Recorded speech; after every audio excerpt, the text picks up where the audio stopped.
রোদে দেওয়া ঝামেলা বা তেল ছাড়া কাঁচা আমের আচার বানাতে চাইলে এই আচারটা একবার হলেও বানিয়ে দেখতে পারেন। এই আচারটা দেখতে যেমন সুন্দর, খেতে তেমনই অপূর্ব। শুধু তাই নয়, একবার বানিয়ে সারা বছর জুড়ে সংরক্ষণও করতে পারেন। তেল ছাড়া সামান্য কয়েকটা মশলা দিয়ে বানানো এই আচারটা এতটাই অপূর্ব খেতে হয় যে এইভাবে একবার বানিয়ে খেলে বারবার বানাতে ইচ্ছা হবে।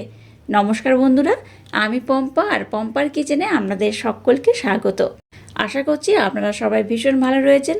চলুন আজকের এই রোদে দেওয়া ঝামেলা ছাড়া, তেল ছাড়া অপূর্ব স্বাদের কাঁচা আমের আচারের রেসিপিটা দেখে নেওয়া যাক।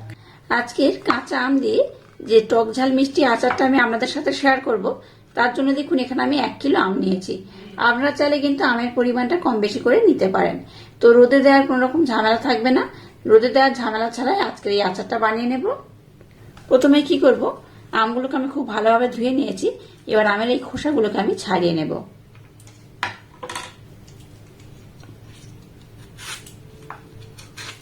আমগুলোকে দেখুন খুব সুন্দর করে কিন্তু আমি খোসাটাকে ভালোভাবে ছাড়িয়ে নিয়েছি। এবার কিভাবে কাটবেন আমি আপনাদের দেখিয়ে দেব। এবার দেখুন একটা আম আমি বটি দিয়ে খুব সুন্দর করে কেটে নিয়েছি। এই দেখুন, বটি দিয়ে কিন্তু আমটাকে এইভাবে কাটতে হবে। আমটাকে এইভাবে গোল গোল করে কাটবেন, কাটলে কি হবে, দেখতে খুব সুন্দর লাগবে। আচার আমরা নানা রকম ভাবেই বানিয়ে থাকি, তবে এইভাবে একবার বানিয়ে দেখবেন, অসাধারণ হয়। আর আমটা কিন্তু এইরকমই নেবেন, খুব কিন্তু মাটিওয়ালা আম কিন্তু নেবেন না, তাতে করে কি হবে, এটা কিন্তু এরকম ডিজাইনটা করতে পারবেন না। তাই একটু হালকা, একটু এরকম শক্ত মতো হবে, আর হাঁড়িটা এরকম নরম থাকবে, সেই অবস্থায় কিন্তু এইভাবে কেটে নিতে হবে। আপনারা চাইলে ছুরি কিংবা বটির মাধ্যমেও করতে পারেন। তো এগুলোকে দেখুন আমি বটি দিয়ে কেটে নিয়েছি। বটি দিয়ে কাটলে কি হয়, মোটামুটি সবগুলো কিন্তু একই মাপের থাকে।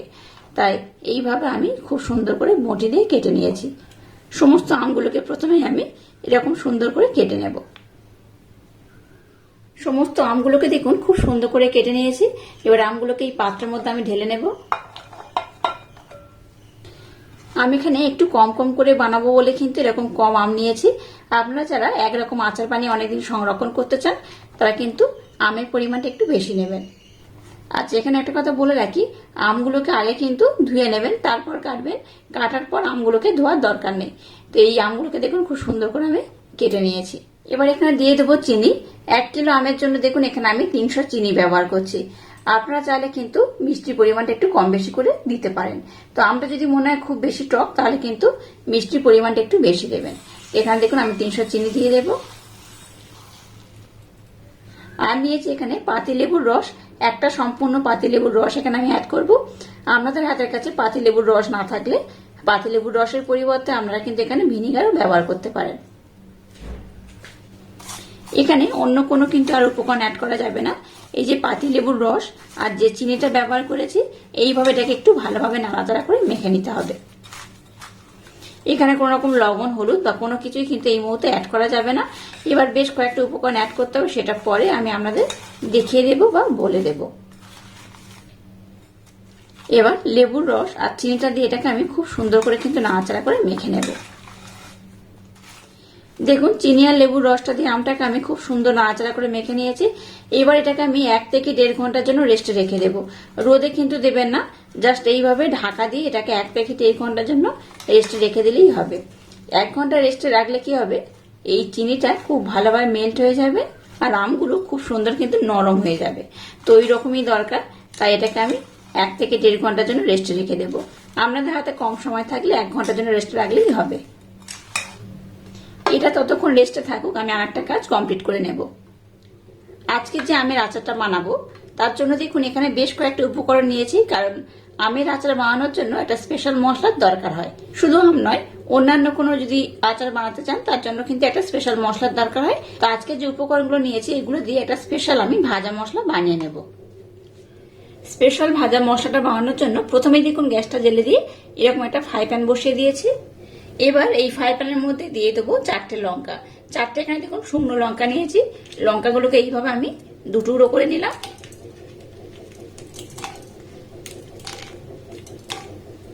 দিয়ে দেবো একটা তেজপাতা, এটাকে আমি এইভাবে একটু টুকরো করে নিলাম। প্রথমে লঙ্কা তেজপাতাটাকে একটু নাড়াচাড়া করে ভেজে নেব। লঙ্কা তেজপাতাটাকে দেখুন একটু ভালোভাবে নাড়াচাড়া করে নিয়েছি। এবার এখানে দিয়ে দেবো গোটা গরম মশলা, কয়েকটা লবঙ্গ, এলাচ আর দারুচিনি স্টিক রয়েছে। আবার এটাকে একটু নাড়াচাড়া করে নেব। 1 চামচ দিয়ে দেবো গোটা জিরে, 1 চামচ দিয়ে দেবো ধনে, গোটা ধনে এখানে ব্যবহার করছি।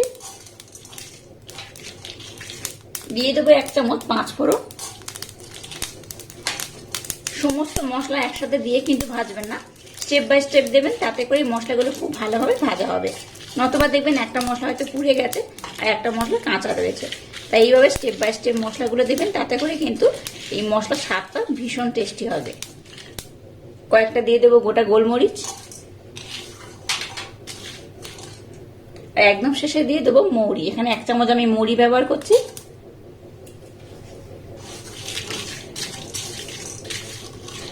মশলাগুলোকে দেখুন আমি কিন্তু নাড়াচাড়া করে একটু ভালোভাবে ভেজে নিয়েছি। একদম পুড়িয়ে ফেলবেন না, একদম পুড়িয়ে ফেললে কিন্তু মশলার স্বাদটা খুব একটা ভালো লাগবে না। মশলাটাকে দেখুন একটু নাড়াচাড়া করে আদো আদোভাবে ভেজে নিয়েছি। এবার আমি কি করব, মশলাটাকে ঠান্ডা করে এটাকে একটু আদো আদো করে ব্লেন্ড করে নেব। আর ব্লেন্ড করার সময় একদম মিহি করে ব্লেন্ড করবেন না, একটু আদো আদো করে ব্লেন্ড করলেই হবে।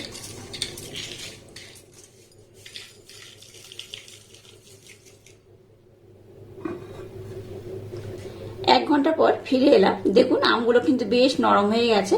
আর এই দেখুন এখানে কিন্তু এক্সট্রা করে আমি জল ব্যবহার করিনি। যে চিনিটা দিয়েছিলাম আর যে লেবুর রসটা আমি এখানে ব্যবহার করেছিলাম, সেটাতেই দেখুন অনেকটা কিন্তু জল বার হয়ে গেছে। এই দেখুন, দেখে বুঝতেই পারছেন চিনিটা একদম মেল্ট হয়ে গেছে। তো যাই হোক, চলুন এবার আমি আচারটাকে বানিয়ে নেব। আমি আমটা একটা দেখাচ্ছি, দেখুন হাত দিয়ে, এই দেখুন অনেকটা কিন্তু নরম হয়ে গেছে আর খুব সুন্দর হয়ে গেছে। আপনারা চাইলে 1 থেকে 1.5 ঘন্টা কিংবা 2 ঘন্টা এইভাবে ভিজিয়ে রাখতে পারেন। এবার দেখুন গ্যাসটাকে জেলে দিয়ে একটা রকম ফ্রাই প্যান বসিয়ে দিয়েছি। এবার দেখুন আমটাকে আমি এই কড়াইয়ের মধ্যে দিয়ে দেব।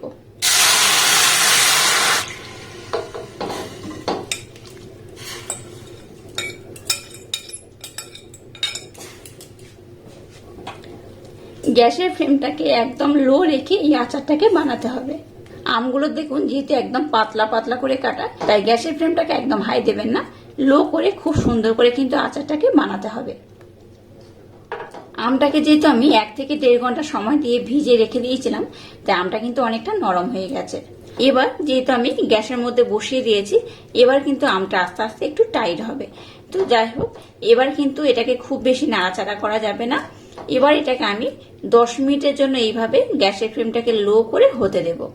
10 মিনিট পরে দেখবেন এই আমের কালারগুলো কিন্তু অনেকটা চেঞ্জ হয়ে যাবে। তো গ্যাসের ফ্লেমটাকে লো করে, আর ঢাকাও দিতে পারেন, অল্প একটু ঢাকা দিয়ে দিয়ে এইভাবে কিন্তু 10 মিনিট একটু ফুটিয়ে নিলেই হবে। এই পথে এখানে অন্য কোনো উপকরণ অ্যাড করা যাবে না। কিছু উপকরণ এখানে অ্যাড করতে হবে, সেটা আমি একটু পরেই বলে দেব। তো এটাকে আমি ঢাকা দিয়ে 10 মিনিটের জন্য একটু হতে দেব।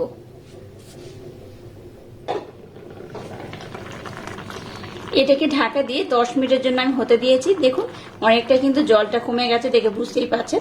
আর আমের কালারগুলো দেখুন অনেকটা কিন্তু চেঞ্জ হয়ে গেছে। এই দেখুন অনেকটা স্বচ্ছ যেমন হয়, কাঁচের মতো কিন্তু হয়ে যাবে। আস্তে আস্তে দেখবেন কত সুন্দর কালারটা চেঞ্জ হয়ে গেছে। এটা আরো যখন হতে থাকবে তখন কিন্তু আর একটু কাঁচের মতো স্বচ্ছ হয়ে যাবে। আর এটাকে কিন্তু খুব বেশি নাড়াচাড়া করবেন না, একটু আলতো হাতে এইভাবে নেড়েচেড়ে দিতে হবে। এবার এখানে আমি কয়েকটা উপকরণ অ্যাড করব। একদম সামান্য পরিমাণে একটু হলুদ গুঁড়ো উপর থেকে দিয়ে দেব। এবার আলতো হাতে এইভাবে একটু নাড়াচাড়া করে নেব। আচ্ছা, এই আচারটাতে কিন্তু একটু লবণ অ্যাড করতে হবে, তবে এখন নয়, সেটা একটু পরে ব্যবহার করব। হলুদটা দেওয়ার পর এটাকে দেখুন এইভাবে একটু আলতো হাতে নাড়াচাড়া করে নেব। আবারও বলছি, খুব বেশি নাড়াচাড়া করবে না, তাতে করে কিন্তু এই যে আচারটা বানাচ্ছি এত সুন্দর দেখতে, এটা কিন্তু শেপটা একদম নষ্ট হয়ে যাবে। এইরকম কিন্তু গোল গোল আর থাকবে না, একদম কিন্তু নরম হয়ে যাবে আর ঘেটে যাবে। তাই কি করবে, একটু আস্তে আস্তে আলতো হাতে এইভাবে উঠিয়ে উঠিয়ে আমি খুব সুন্দর করে চারদিকে হলুদটাকে লাগিয়ে দেব। আমের আচার তো আমরা সবসময় নানা রকম ভাবে বানাই, একবার ইউনিক পদ্ধতিতে এইভাবে একবার হলো বানিয়ে দেখবেন, অসম্ভব সুন্দর দেখতে তো লাগে, খেতে লাগে খুবই মজাদার। একবার এইভাবে বানিয়ে খেয়ে দেখবেন, আমাদের বারবার কিন্তু একইভাবে বানাতে ইচ্ছা হবে। এটাকে আমি কিন্তু আর ঢাকা দেব না। এটা কিন্তু দেখুন, দেখে বুঝতেই পারছেন অনেকটাই সিদ্ধ হয়ে গেছে, তাই এটাকে আমি আর ঢাকা দেব না। এবার যে চিনির জলটা বার হয়েছে, আমের সাথে মিক্সড করার পর যে চিনির শিরাটা বা জলটা বার হয়েছে, সেটাকে এবার আস্তে আস্তে কিন্তু কমিয়ে নিতে হবে। তাই গ্যাসের ফ্লেমটাকে একদম লো রেখে ঢাকা না দিয়ে এটাকে আমি আরেকটু ভালোভাবে রান্না করে নেব। আবার এটাকে আমি 10 মিনিট ধরে ফুটিয়ে নিয়েছি, দেখতেই পাচ্ছেন কত সুন্দর হয়েছে। এবার কিন্তু আমগুলো বেশ নরম হয়ে গেছে আর একদম সুসিদ্ধ হয়ে গেছে। এবার এখানে আমি বেশ কয়েকটা উপকরণ অ্যাড করব। আর দেখুন আমের কালারগুলো কিন্তু একদম চেঞ্জ হয়ে গেছে, একদম স্বচ্ছ হয়ে গেছে, কাঁচের মতো। এই পর্যায়ে স্বাদ মতো বা পরিমাণ মতো অল্প একটু আমি লবণ দিয়ে দিলাম। যতটা নর্মাল লবণ ব্যবহার করলাম ঠিক ততটা এখানে আমি বিট লবণ অ্যাড করব। লবণটা দেওয়ার পর এটাকে আমি আরেকবার একটু নাড়াচাড়া করে নেব আর আবারও আমি এটাকে 2 মিনিটের জন্য হতে দেব। আবারও 2 মিনিটের জন্য এটাকে আমি খুব ভালোভাবে নাড়াচাড়া করে নিয়েছি। এবার যে স্পেশাল ভাজা মশলা বানিয়েছি সেটা এখান থেকে আমি দিয়ে দেবো 1 চামচের মতো। স্পেশাল ভাজা মশলা দেওয়ার পর এটাকে আমি আর একবার খুব ভালোভাবে নাড়াচাড়া করে নেব। আচ্ছা, এই পর্যায়ে একটু লবণ আর মিষ্টির পরিমাণ বা এই যে স্পেশাল ভাজা মশলা ব্যবহার করেছি এগুলোর পরিমাণ ঠিক আছে কিনা একবার টেস্ট করে নেবেন। আপনারা চাইলে আচারটাকে একদম কিন্তু মাখো মাখো করেও বানাতে পারেন আর একটু এরকম গ্রেভি টাইপেও রাখতে পারেন, তবে এটা ঠান্ডা হয়ে গেলে কিন্তু অনেকটাই মাখো মাখো হয়ে যাবে। তো এটাকে আমি আর একটু ফুটিয়ে নেব। যেহেতু স্পেশাল ভাজা মশলা এই মাত্র ব্যবহার করেছি তাই আরো 2 থেকে 3 মিনিট সময় দিয়ে এটাকে আমি একটু ফুটিয়ে নেব। কোনো রকম তেল ছাড়া আচারটাকে দেখুন কত সুন্দর আমি বানিয়ে নিয়েছি আর কত সুন্দর হয়েছে। দেখুন এটা কিন্তু খুব সুন্দরভাবে হয়ে গেছে আর সুসিদ্ধও হয়ে গেছে, দেখে বুঝতেই পারছেন কতটা অপূর্ব হয়েছে। আর আজকে যেভাবে আচারটা আমি আপনাদের সাথে শেয়ার করলাম একবার হলেও বানিয়ে দেখবেন, অসাধারণ হয়। এটা দেখতে যেমন সুন্দর এটা কিন্তু খেতে তেমনই অপূর্ব, অসাধারণ। এইভাবে একবার খেলে দেখবেন আপনাদের বারবার আচার বানাতে ইচ্ছা হবে। আর এই গরমের সময় গরম থেকে একটু তৃপ্তি পেতে ভাতের সাথে কিন্তু এই আচারটা খেতে খুবই ভালো লাগে। রুটি বলুন বা পরোটা যার সাথে বলুন না কেন একটু আচার থাকলে কিন্তু খেতে বেশি মজা লাগে। এইভাবে প্রত্যেকটা আম আমি দেখাচ্ছি, দেখুন কত সুন্দর হয়েছে। এটাকে কিন্তু আমি আর কিন্তু ঘন করব না, এটা কিন্তু অনেকটাই ঘন হয়ে গেছে। এবার বেশি ঘন করলে এটা যখন ঠান্ডা হবে জমে যাবে। যেহেতু এখানে জল আমি ব্যবহার করিনি তাই দেখুন যে চিনির শিরাটা যদি আর একটু জমে যায় তাহলে কিন্তু ক্যারামেল হয়ে যাবে। তাই কি করবো, এবার আমি গ্যাসটাকে বন্ধ করে দেব। আর আমি এখানে লবণ মিষ্টি বা ঝালের পরিমাণটা টেস্ট করে নিয়েছিলাম, একদম ঠিক রয়েছে। তো যাই এবার আমি গ্যাসটাকে বন্ধ করে দিলাম। এবার আচারটাকে এই পাত্রের মধ্যে আমি সার্ভ করে নিচ্ছি। এটা দেখতে যেমন সুন্দর খেতে কিন্তু তেমনই অপূর্ব, অসাধারণ। আর আজকের এই অপূর্ব স্বাদে আচারের রেসিপিটা যদি আপনাদের ভালো লাগে তাহলে চ্যানেলটাকে লাইক শেয়ার কমেন্ট এবং সাবস্ক্রাইব করবেন আর পাশে থাকা বেল আইকনটা প্রেস করে দেবেন। তাহলে টাটা, আবার দেখা হচ্ছে নতুন কোনো রেসিপি নিয়ে।